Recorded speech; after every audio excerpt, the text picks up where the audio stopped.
당신이 예수님을 믿는다면, 그런 제목으로 두 번째 하나님의 말씀을 증거하겠습니다. 세상에는 여러 가지의 힘이 있습니다. 체력과 또 정신력이 있는가 하면 또 물질적인 힘, 또 재력, 자리의 힘인 권력도 있습니다.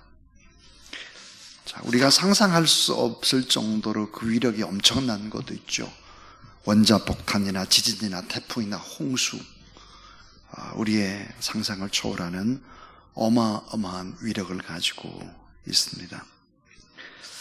1945년도 일본의 히로시마에 원자폭탄이 투하되었을 때 그곳의 인구가 34만 명이었는데 20만 명이 사망을 했고, 원자폭탄이 투하된 곳을 중심으로 반경 240m 이내에 있는 모든 것들이 완전히 다 녹아내렸다고 그랬습니다. 그런데 중요한 것은 지금도 원폭의 피해자들이 있고 부모의 유전자 속에 잠재되어 있던 원폭의 힘은 지금도 태어나는 아이들에게도 영향력을 끼치고 있다라고 하는 것입니다. 그러니까 얼마나 엄청난 것입니까? 홍수와 태풍의 위력도 대단하죠. 북한이 이제 개발을 마친 미사일, 한국과 일본 열도뿐만 아니라 미국을 공격할 수도 있다, 그렇게 이제 얘기를 하고 있습니다.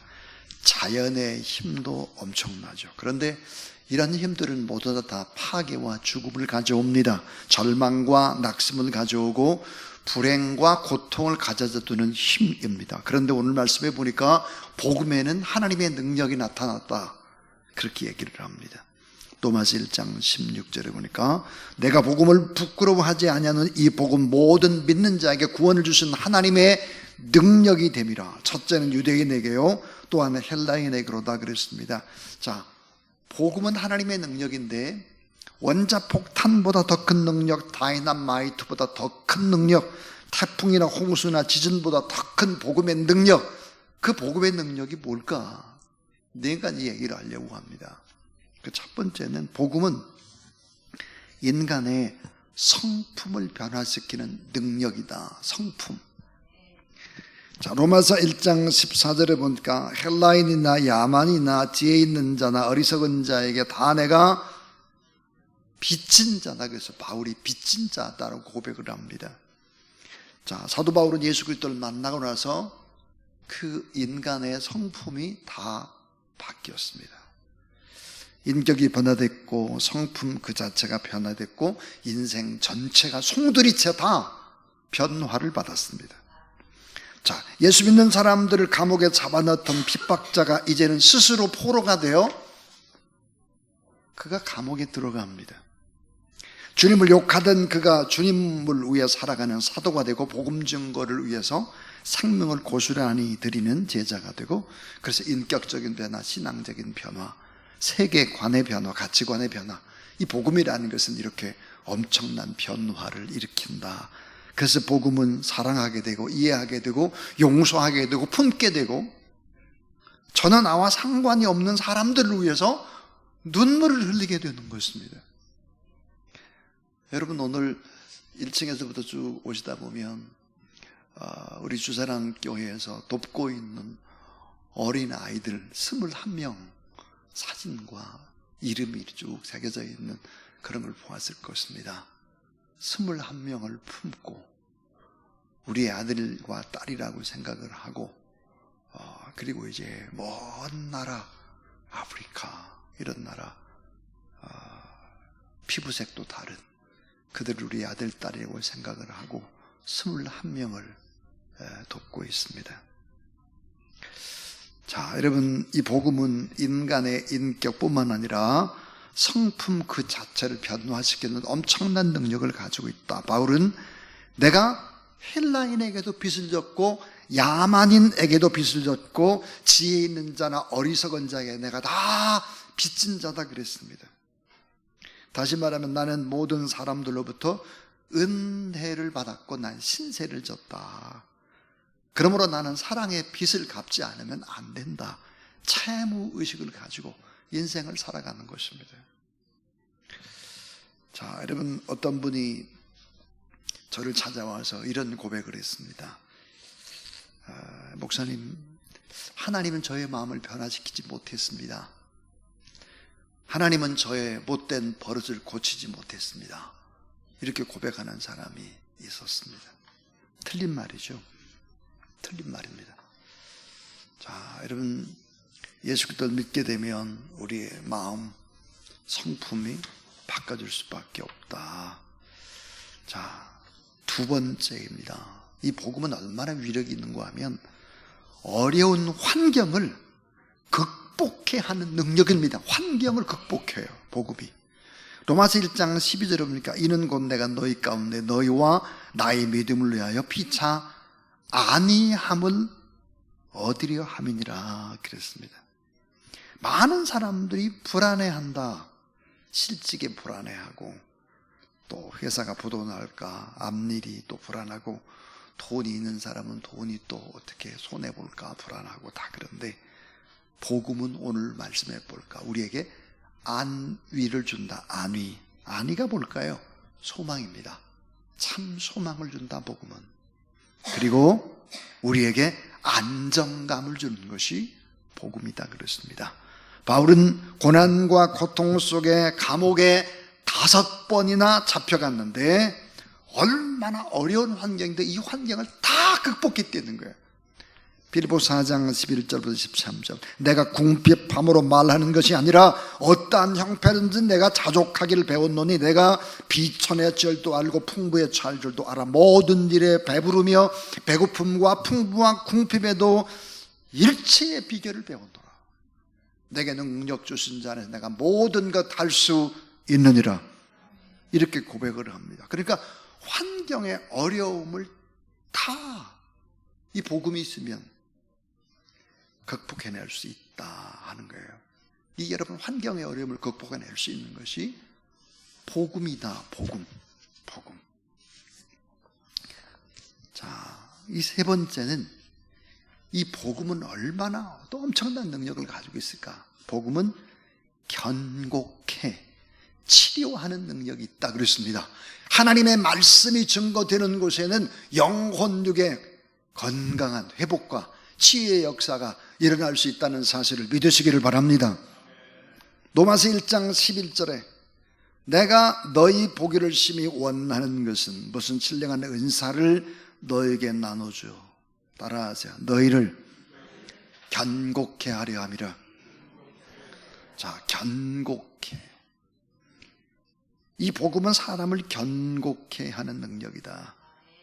견고케가 뭘까? 치료한다는 말이에요.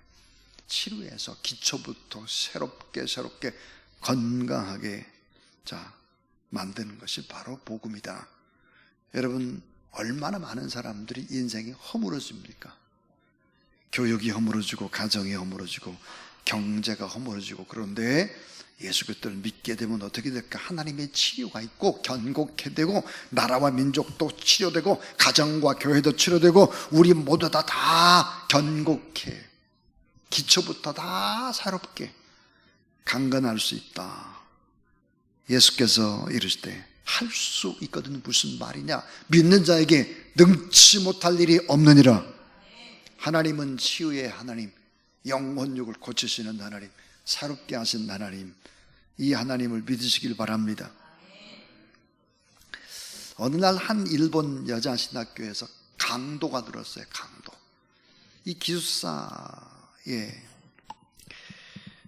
이 강도가 들었는데 물건을 다 내놓으라고 막 협박을 했습니다.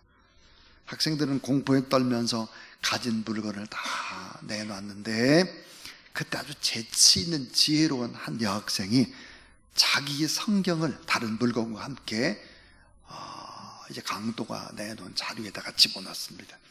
강도는 이제 그걸 메고 자기 집으로 갔어요. 그리고 자료를 펴보니까 성경이 나왔어요. 성경을 첫 장을 폈더니 태초에 하나님이 천지를 창조하시니라. 그 다음에 또 쫙 넘기니까 하나님이 세상을 이처럼 사랑하사, 이게 나왔대요. 이 강도는 그렇게 생각했대요. 웃기고 자빠졌네. 그러면서 책을 던져버렸다 그래요. 근데 얼마 후에 강도는 다시 그 책을 집어듭니다. 자신의 신경을 건드리는 말이 또 있었습니다. 도적질하는 자는 도적질하지 말고 돌이켜 빈궁한 자에게 구제할 것을 위하여 제 손으로 수고하여 선한 일을 하라. 에베소 4장 28절이었습니다. 성경을 또 집어던져 버렸어요. 결국은 성경을 다 읽기 시작을 했습니다. 그리고 그 책에 굴복당했습니다. 그리고 가까운 교회에 목사님을 찾아가서 그동안의 일을 설명을 하고, 나 같은 사람도 용서받을 수 있습니까? 하나님 앞에 용서받고, 결국은 이 강도는 변화되어 신학교에 가게 되었습니다. 신학교를 졸업하고 결혼을 하고, 결혼 첫날 밤 신부가 신랑의 책꽂이에서 너무 눈익은 책 하나를 발견했습니다. 깜짝 놀라서 신랑에게 이렇게 물었습니다. 이 성경책 어디서 샀어요? 신랑은 고민하다가 평생을 살게 될 아내한테는 고백을 해야 되겠다. 그래서 신학교 기숙사에 강도질을 하다가 성경책을 가지고 갔다고. 이 고백을 다 들은 신부는 신랑의 손을 잡고 이렇게 말했습니다. 이 성경책의 주인이 바로, 원주인이 바로 접니다. 결혼 첫날 밤 눈물의 간증과 부흥회가 있었습니다. 이게 바로 복음의 위력이죠. 성경의 위력입니다. 복음은 인간을 근본적으로 뒤바꿔 놓습니다. 자, 이 복음. 그래서 이 복음이라고 하는 것이 얼마나 위대할까. 네 번째는 이 복음은 죄와 유혹을 극복해내는 능력이 있다. 죄를 극복하고 유혹을 극복한다. 로마서 1장 16절, 내가 복음을 부끄러워하지 않으면 이 복음은 모든 믿는 자의 구원을 주시는 하나님의 능력이 됨이라. 복음은 죄와 유혹을 물리치고 구원을 얻게 하는 하나님의 은혜요, 하나님의 능력이요, 하나님의 은총이다 하는 거예요. 그래서 로마서 3장 10절부터 쭉 보면 의인은 없다, 하나도 없다. 모든 사람이 죄를 범하였음에 하나님의 영광에 이르지 못하더니 그랬습니다. 이 죄와 유혹을 극복하기 위해서 죄의 근원이 뭘까? 그것은 죄는 마귀에게서 온다고 그랬어요. 마귀. 죄는 불순종에서 오는 것입니다. 죄는 마음속에 있고 죄는 우리의 욕심에서부터 시작이 된다 그랬어요. 결국은 인간의 힘으로는 결코 죄를 극복할 수 있고 할 수 없고, 우리의 행위로도 극복할 수 없고, 인간이 만든 교육 제도라든지 이런 모든 것을 가지고도 결국은 죄를 극복해낼 수는 없습니다. 지금까지 죄를 해결할 수 있는 유일한 길, 오직 예수 그리스도의 복음밖에 없다. 그래서 복음에는 다음과 같은 능력이 있다 해서 네 가지 얘기했습니다. 복음을 받아들이면 인간의 성품, 인격이 변화되는 능력이 있고, 어려운 환경도 극복하는 능력이 있고, 치료하고 견고케 하는 능력이 있고, 죄와 유혹도 극복할 수 있는 능력이 복음 안에 있다는 사실을 믿으시기를 바랍니다. 여러분, 복음의 반대가 뭘까요? 복음의 반대. 이 복음의 반대. 안 복음이 아닙니다, 이게. 복음의 반대는 율법적인 거죠. 자꾸 율법적이고 세상적이고 이런 건데요. 결론은 이것입니다. 나는 얼마나 복음적인 목사인가? 나는 얼마나 복음적인 부모인가? 난 얼마나 복음적인 아빠요 남편인가? 엄마요 아내인가? 난 얼마나 복음적인 청년일까? 자, 복음을 부끄러워하지 말자. 복음을 부끄러워하지 말고, 그리고 내가 빚진 자다. 빚진 자의 심정으로 우리가 이 복음을 증거하고 갚아내지 않으면 안 된다. 할 수 있는 대로 복음을 전하며 살자.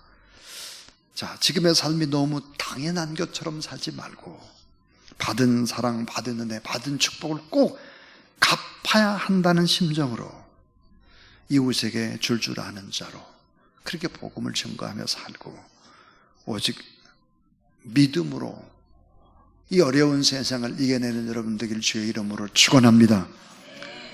아직 좋은 것은 오지 않았습니다. 더 좋은 것, 아름다운 것, 여러분 생애 최고로 좋은 것들 앞으로 여러분의 삶 가운데 반드시 있다는 확신을 가지고 여러분이 기도했다면 조금만 더 참아보시고 하나님의 말씀을 신뢰하며 어려운 상황 속에서 오직 믿음으로 하나님의 사람답게 겸손하게 이 복음과 함께 인생을 살아가는 그런 여러분 되기를 주님의 이름으로 축원합니다.